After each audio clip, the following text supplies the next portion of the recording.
there everyone, LoneWolf360 here, back again for another video. Now, if you guys know about Insomniac Games, you probably know about them because of their titles like Ratchet & Clank or Resistance, or even their more recent titles like Spider-Man or Miles Morales, or even that upcoming Wolverine game. But if there's one game which you've probably never heard about, it probably has to be a little title by the name of Sunset Overdrive. So, if you guys don't know about what Sunset Overdrive is an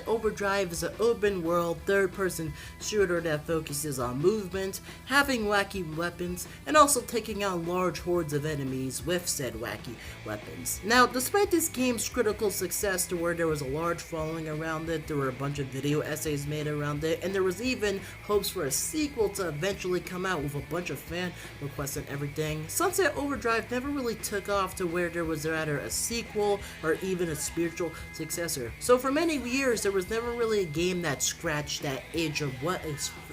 a Sunset Overdrive spiritual successor could be. That was until Suicide Squad Killed the Justice League revealed itself.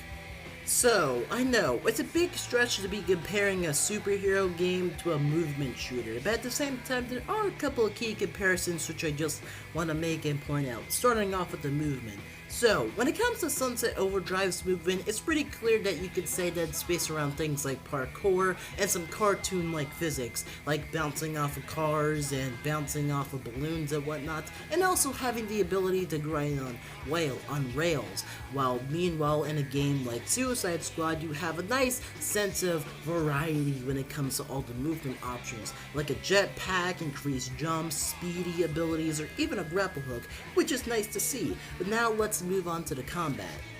So, as I mentioned earlier, when it comes to Sunset Overdrive, a lot of the time when it comes to the main character or just the player dealing with these large hordes of enemies, a lot of the time they had movement and wacky weapons to go accompany that. And the same thing seems to apply for Suicide Squad as well, with not only the player having to deal with these large hordes of enemies that just litter the city, but in just like a worse way, but also by having a lot of wacky movement and having a bunch of crazy abilities to go along with it. But now let's move on to the story and just the general writing.